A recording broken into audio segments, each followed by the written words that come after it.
So in this video, I want to talk about trust. Who in Ukraine is trusted and who is not, because it makes a difference.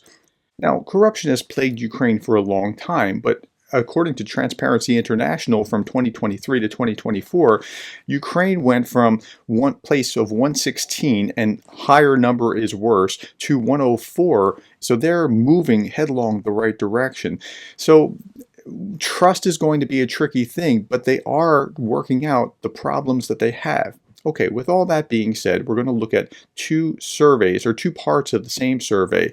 The first focuses on personnel within government, and the second focuses on the organizations within government. Okay, let's look at the first one. Zelensky tops the trust survey among politicians. 69% of citizens trust him, according to a recent poll. This is Interfax.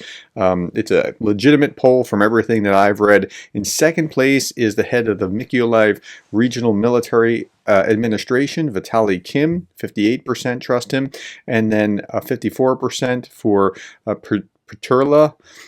Ukrainians also trust the Minister of Foreign Affairs, Dmitry Kuleba, at about 50% reported trust.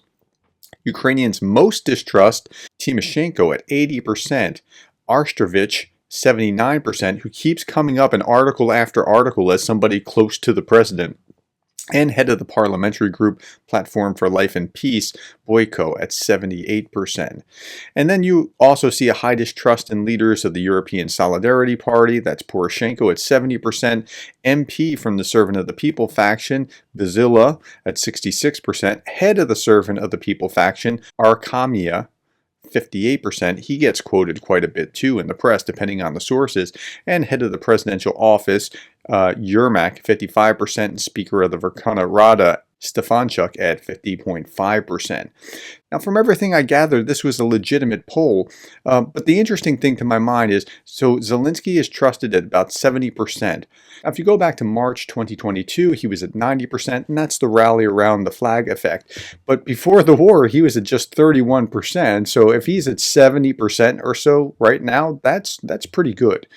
Now, there was a second part of this survey as well, where they talked about not just people, but they talked about organizations. What organizations do you trust? Turns out the military is well trusted. Trust is most often expressed in the armed forces of Ukraine at 95% of Ukrainians, according to the results of a survey conducted by the Razumikov Center. Okay, in addition, Ukrainians trust volunteer units at 85%, state emergency service at 82%, the National Guard of Ukraine at 81%, volunteer organizations 78%, State Border Guard Service 77%, Ministry of Defense of Ukraine 69%, Security Service of Ukraine SBU at 68%, President of Ukraine at 64%. I want to stop there. Everything that they had up till President of Ukraine in common was these are organizations, these are actors that are already doing things on behalf. In class, I talk about, like, if you want people to trust you, it's not like just trust me, because words don't mean a lot. But if you show me that you have my back, you get my heart. That's the high road to trust. And all of these organizations that were just listed that have high trust are those that have shown that they have been literally bleeding and dying for the people.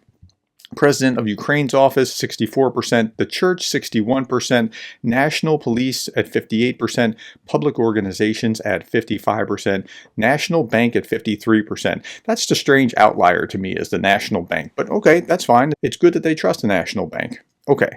Also, trust is more often expressed than distrust in the head of the city, town, village in which the respondents live, 49% and 43% respectively. Now, that's important. Even Madison talked about that 200 years ago, about how your attachment is more likely to be local than national. And so your local representative, you have more connection to, you have more faith in, more trust in than you do in, say, some distant president of the United States off in the national capital.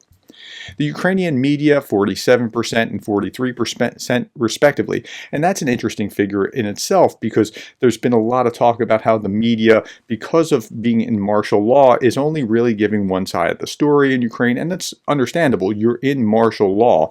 And there's been some, well, this is propaganda. Well, again, you're in martial law. You necessarily are going to have different restrictions than you otherwise would. and a Verkhovna Rada Commissioner for Human Rights, respectively 42 and 31%. Okay, now, who do Ukrainians distrust? The majority of respondents expressed distrust in the state apparatus, 75% do not trust. Okay, so that's the government writ large. Now, that's interesting, and that's partly because for that history of corruption that we talked about earlier, it's been going on for a long time, and it takes a while to earn that trust back. Political parties, 72% don't trust. Verkhovna Rada, 70%. That's Verkhovna Rada is the essentially Congress or Parliament of Ukraine. 70% don't trust. Courts, a judicial system as a whole, 68%, which is really interesting that it's that low compared to some of the other pieces of that puzzle. Even in Servant of the People, Zelensky went through 2 or 3 episodes where they couldn't find an honest judge, and they went through judge after judge after judge trying to find somebody who wasn't on the take. I know that was 5-10 years ago, something like that. But still, it's interesting. The judicial system is lower than some of the others. Government, 64%. Prosecutor's office, 60%. Commercial banks, 53%. Specialized Anti-Corruption Prosecutor's Office, SAPO, at 52%. National Agency on Corruption and Prevention at 51%. National Anti-Corruption Bureau, NABU, at 51%. Also, distrust is more often expressed than trust in trade unions. 43% don't trust them, while 23% trust them.